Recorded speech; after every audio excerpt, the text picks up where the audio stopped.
چیخیں بھی بند ہو گئیں اور ارزق کا لہو لہان جسم بھی ساکت ہو گیا۔ پھر گھوڑے نے اپنی اگلی ٹانگیں اوپر اٹھائیں، انتہائی خوفناک انداز میں ہنہنایا اور فوجی تربیت گاہ کے دروازے کی طرف بھاگ کھڑا ہوا۔ گھوڑے کے جاتے ہی شاہی ملازمین ارزق کے قریب پہنچے اور شدت خوف سے انہوں نے اپنی آنکھیں بند کر لیں۔ بڑا بھیانک منظر تھا۔ گھوڑے نے ارزق کے سینے کی ہڈیاں توڑ دی تھی اور اس کے چہرے کو کئی جگہ سے تباہ کر ڈالا تھا۔ اپنے استاد کی دردناک موت دیکھ کر کمسن محمود رونے لگا۔ پھر یہ دہشتناک خبر سبکتگین تک پہنچی تو وہ بدحواسی کے عالم میں بھاگتا ہوا تربیت گاہ کے اندر داخل ہوا اور جاتے ہی محمود کو اپنے سینے سے لگا کر پیار کرنے لگا۔ باپ کی آغوش میں پہنچتے ہی محمود کے آنسو رک گئے۔ کچھ دیر بعد سارے محل میں ارزق کی ہلاکت کی اطلاع پہنچ چکی تھی۔ سبکتگین اور اس کی بیوی کے کہنے پر غزنی کے تمام ضرورت مندوں میں صدقات تقسیم کیے گئے اور جگہ جگہ نماز شکرانہ ادا کی گئی۔ سبکتگین نے یہ راز جاننے کی بہت کوشش کی کہ ارزق جیسا ذہین شاہ سوار ایک وحشی گھوڑے کو تربیت گاہ میں لے کر کیوں آیا تھا۔ اس نے تربیت گاہ کے ملازمین سے بھی مختلف سوالات کیے مگر کوئی بھی اس راز کے چہرے سے پردہ نہیں ہٹا سکا۔ شاہی محل میں صرف اسد شیرازی ہی ایک ایسا شخص تھا جو سبکتگین کے تمام سوالات کا جواب دے سکتا تھا، مگر وہ اپنی زبان کیوں کھولتا؟ اسے تو خوشی تھی کہ اس کی خوبصورت بیٹی ایک درندے کی خوراک بننے سے بچ گئی، لیکن اس کے ساتھ ہی اسد شیرازی اداس بھی تھا کہ ایک بار پھر محمود کو کسی نادیدہ ہاتھ نے بچا لیا تھا۔ ارزق کی ناگہاں موت سے ارمغانہ کو ناقابل بیان خوشی حاصل ہوئی تھی۔ ترک شاہ سوار ارزق صرف اپنی فطرت ہی سے نہیں بلکہ چہرے سے بھی ایک خون خوار انسان نظر آتا تھا۔ مختلف جنگیں لڑتے لڑتے چہرے پر تلواروں کے کئی بدنما داغ ابھر آئے تھے۔ مزید پتلے پتلے ہونٹوں، لمبی ناک، تنگ اور چھوٹی چھوٹی آنکھوں نے اسے ایک بدصورت انسان بنا دیا تھا۔ پھر عمر میں بھی وہ تقریباً اسد کے برابر ہی تھا۔ اس وجہ سے ارمغانہ ارزق سے بے پناہ نفرت کرتی تھی، مگر جب اسد شیرازی نے اس کے سامنے اپنا منصوبہ پیش کیا تو وہ اس شرمناک کھیل پر مجبور ہو گئی تھی۔ پھر وقت نے اچانک نئی کروٹ لی اور شہسوار ارزق ایک غیر متوقع حادثے کا شکار ہو کر مر گیا۔ ارزق کی موت پر سب سے زیادہ خوشی ارمغانہ کو ہوئی تھی اور اس نے اپنے ان جذبات کو ظاہر کرتے ہوئے اسد شیرازی سے کہا، بابا جان، میری ذات پر اہرمن کا بڑا کرم ہے، اس نے مجھے ارزق جیسے بھیڑیے سے بچا لیا۔ یہ کہتے کہتے ارمغانہ کی آنکھوں میں مسرتوں کی نئی لہر انگڑائیاں لینے لگی۔ بے شک، مگر اس کے ساتھ ہی ہمارے گھر پر اہرمن کا عذاب بھی نازل ہو رہا ہے۔ اسد شیرازی کا لہجہ بہت اداس تھا۔ وہ کیسے بابا؟ ارمغانہ نے چونک کر کہا، اگر اہرمن ہم سے ناراض نہ ہوتا تو اب تک محمود ہلاک ہو چکا ہوتا۔ سبکتگین اور وہ جادوگر نظام شاہ کا نام سن کر اب ارمغانہ کو بھی ایک عجیب سا احساس ہونے لگا تھا۔ پہلی بار اس نے باپ کے جذبات کے خلاف اپنی زبان کھولی۔ اگر نظام شاہ اتنا ہی بڑا جادوگر ہے تو آپ ہی اس کی سہرانہ قوتوں سے بھرپور فائدہ کیوں نہیں اٹھاتے؟ بیٹی، میں نے اسے ہر قیمت پر خریدنے کی کوشش کی تھی، مگر وہ سوکھی روٹی کھانے والا انسان تھا، زر و جواہر کے لقمے کھانے کا آمادہ نہیں۔ پھر اسے اپنے راستے سے ہٹا دیجیے یا خود اس کے راستے سے ہٹ جائیے۔ ارمغانہ نے اپنے باپ کو مشورہ دیتے ہوئے کہا، میں اس کے راستے سے کیسے ہٹ جاؤں؟ مجھے اپنی شکست تسلیم نہیں۔ ہاں، یہ ممکن ہے کہ میں عنقریب اسے اپنے راستے سے ہٹا دوں۔ یہ کہتے کہتے اسد شیرازی کی عیار آنکھوں میں نفرت کے گہرے سائے لرزنے لگے۔ ارمغانہ نے عجیب سی نظروں سے باپ کی طرف دیکھا اور ایک شادی تقریب میں شریک ہونے کی تیاریاں کرنے لگی۔ آج کل اسے اسد شیرازی کی یہی ہدایت تھی کہ وہ ان تقریبات میں زیادہ سے زیادہ نمایاں ہونے کی کوشش کرے۔ ارمغانہ پہلے ہی ایک بے پناہ حسین دوشیزہ تھی، پھر قیمتی ملبوسات کی آرائش نے اس کی دلکشی میں مزید اضافہ کر دیا تھا۔ اکثر ترکی سردار اور عمرہ ارمغانہ کو پسندیدہ نظروں سے دیکھتے تھے۔ بعض سرداروں نے مبہم اشاروں میں اسد شیرازی تک اپنا یہ پیغام پہنچا دیا تھا کہ وہ اس کی بیٹی سے شادی کرنا چاہتے ہیں، مگر اسد شیرازی کو ان میں سے کوئی بھی رشتہ پسند نہیں تھا کہ شادی کے تمام امیدوار حلقہ اقتدار میں کوئی خاص اہمیت نہیں رکھتے تھے، اور اسد شیرازی کسی ایسے شخص سے ارمغانہ کا مستقبل وابستہ کرنا چاہتا تھا جو غزنی کا حکمران ہو یا پھر کم سے کم بساط حکومت پر اثر انداز ہونے کی طاقت رکھتا ہو۔ بدقسمتی سے ابھی تک ایسا کوئی شخص سامنے نہیں آیا تھا جو اسے سبکتگین کے بڑھتے ہوئے اثرات سے محفوظ رکھ سکے۔ حالانکہ سبکتگین نے ابھی تک اسد شیرازی کے خلاف کوئی سازش نہیں کی تھی، لیکن اسد شیرازی خود مجرم تھا، اس لیے سبکتگین کے سائے سے بھی ڈرتا رہتا تھا۔ محفوظ پناہ گاہ حاصل کرنے کے لیے اسد شیرازی کی خباستوں نے کئی بار امیر ملکہ تگین کی طرف بھی دیکھا تھا۔ اس کی خواہش تھی کہ کسی نہ کسی طرح ارمغانہ کی شادی ملکہ تگین سے ہو جائے، مگر موجودہ امیر غزنی ایک نہایت پرہیزگار انسان تھا، اس سے اسے کیف و نشاط کی محفلوں اور خوبصورت عورتوں سے کوئی دلچسپی نہیں تھی۔ ملکہ تگین سے مایوس ہونے کے بعد اسد شیرازی نے حلقہ اقتدار میں شامل ہونے والے دوسرے لوگوں پر نظر ڈالی۔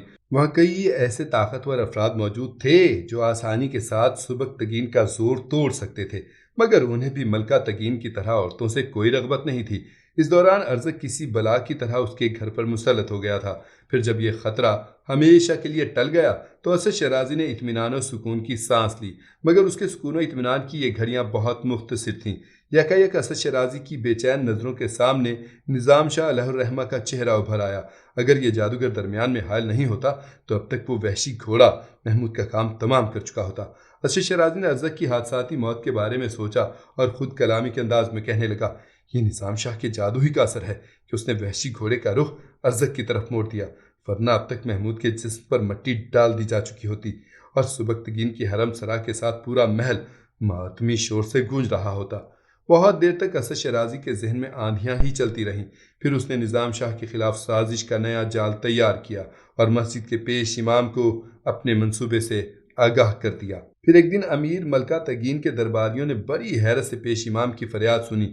وہ بہت درد بھرے لہجے میں امیر کے انصاف کو آواز دے رہا تھا، امیر، آپ صرف ہمارے جان و مال ہی کے محافظ نہیں بلکہ اللہ نے ہمارے عقائد کی نگہبانی بھی آپ ہی کے سپرد کی ہے۔ اتنا کہہ کر پیش امام خاموش ہو گیا اور غمزدہ نظروں سے غزنی کے حکمران کی طرف دیکھنے لگا۔ بے شک، ملکہ تگین کی پرجلال آواز گونجی، یہ اللہ کا بے پناہ کرم ہے اور میں اس کا حقیر بندہ ہوں، اپنے فرائض سے بے خبر نہیں ہوں۔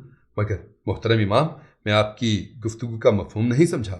ذاتی طور پر انسان اپنے عقائد کی حفاظت خود کرتا ہے، مگر امیر عالی مقام، جب کوئی یہودی جادوگر غزنی کی حدود میں داخل ہو جائے اور اپنی شبدہ بازیوں سے مقامی باشندوں کو گمراہ کرنے لگے تو پھر اس فتنے کو ختم کرنے کی ذمہ داری کس پر عائد ہوتی ہے؟ مسجد کے پیش امام نے بڑی ذہانت کے ساتھ اسد شیرازی کے منصوبے کو امیر ملکہ تگین کے سامنے پیش کیا تھا۔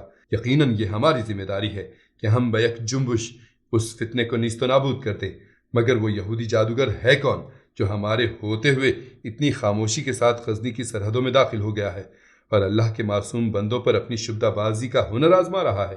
اللہ گواہ ہے کہ ہم اتنی بے خبری کی نیند بھی نہیں سوئے کہ یہودی قزاق ہمارے عقائد کی خیمہ گاہ پر شبخون مارنے لگیں۔ امیر ملکہ تگین کے باروب چہرے پر اچانک اداسی چھلکنے لگی۔ وہ یہودی جادوگر نظام شاہ ہے جو مسلمانوں کی قبا پہن کر اسلامی مملکت کی حدود میں داخل ہوا اور غزنی کی ایک مسجد میں قیام پذیر ہے۔ پیش امام کا لہجہ بہت جارحانہ تھا۔ اب وہی یہودی ساحر اپنی شبدہ بازیوں سے غزنی کے سادہ لو انسانوں کو گمراہ کر رہا ہے۔ پورا دربار بڑی حیرت سے پیش امام کا بیان سن رہا تھا۔ اس وقت دربار میں سبکتگین بھی موجود تھا۔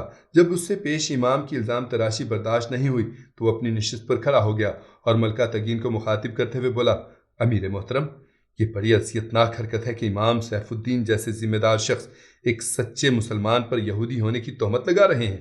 امیر ملکہ تگین نے پیش امام کی طرف سوالیہ نظروں سے دیکھا۔ میرا بیان کرتا ہے کہ ایک ہر سچائی کا آئینہ دار ہے امیر۔ پیش امام بڑی بے حسی کے ساتھ جھوٹ بول رہا تھا۔ غزنی کے سپہ سالار بھی نظام شاہ کی جادوگری کا شکار ہیں، اس لیے وہ ایک یہودی کو سچا مسلمان ثابت کرنے کی کوشش کر رہے ہیں۔ میں نے بارہا دیکھا ہے کہ یہ اپنے بیٹے محمود کو لے کر اس شبدہ باز کے پاس جاتے ہیں اور شاید اپنے اس عقیدے کے سبب نظام شاہ کو بچانے کی کوشش کر رہے ہیں۔ یہ درست ہے امیر محترم کہ میں کبھی کبھی نظام شاہ کی خدمت میں حاضری دیتا ہوں اور ان کی دعاؤں سے فیضیاب ہوتا ہوں۔ پیش امام کے خاموش ہوتے ہی سبکتگین نے بلند آواز میں کہا، اور یہ کوئی جرم نہیں، نظام شاہ ایک مرد قلندر ہیں اور ان کی دعاؤں میں بڑی تاثیر ہے۔ اہل دربار کی حیرت بڑھتی جا رہی تھی۔ ان معزز لوگوں نے پہلی بار نظام شاہ کا نام سنا تھا اور انہیں یہ جان کر تعجب ہوا تھا کہ سبکتگین جیسا اعلیٰ منصب دار بھی ایک گمنام شخص کے حلقہ عقیدت میں شامل تھا۔ امیر ملکہ تگین نے بہت غور سے سبکتگین کی گفتگو سنی اور پیش امام سیف الدین سے مخاطب ہو کر کہا، ہم سردار سبکتگین کی گواہی کو ایک معتبر گواہی سمجھتے ہیں، پھر آپ کس بنیاد پر نظام شاہ کو یہودی جادوگر قرار دے رہے ہیں؟ امیر ذیشان، پیش امام اسی اعتماد کے ساتھ بول رہا تھا، اسد شیرازی کی حمایت کے سبب سیف الدین کو یقین تھا کہ اس پر ذرا بھی آنچ نہیں آئے گی اور وہ اپنے مقصد میں کامیاب ہو جائے گا۔ میں کئی سال سے نظام شاہ کو دیکھ رہا ہوں، وہ ایک وقت کی نماز بھی نہیں پڑھتا، جب جماعت کھڑی ہوتی ہے تو اٹھ کر باہر صحن میں چلا جاتا ہے۔ اس کے غیر شرعی عمل سے لوگوں کے ذہنوں میں وسوسے پیدا ہو رہے ہیں۔ یکایک پیش امام کا لہجہ بہت زیادہ تلخ ہو گیا۔ وہ تاریک نماز ہے اور اپنی اس کوتاہی کو چھپانے کے لیے شبدہ بازیوں کا سہارا لیتا ہے، جس سے غزنی کے سادہ لو انسانوں کی آنکھیں خیرہ ہو جاتی ہیں اور وہ فریب میں پڑ جاتے ہیں۔ امیر ملکہ تگین کچھ دیر تک سوچتا رہا، پھر اس نے اپنے سپاہیوں کو حکم دیا کہ نظام شاہ کو اپنے ساتھ لا کر عدالت میں پیش کریں۔ کیا نظام شاہ کو گرفتار کر کے عدالت میں پیش کر دیا گیا؟ کیا سبکتگین نظام شاہ پر لگے الزامات کو جھوٹ ثابت کر سکا یا اسد شیرازی کی چالیں کامیاب ہونے لگیں۔ داستان میں آگے کیا ہوا، اگلے حصے میں ملاحظہ فرمائیے۔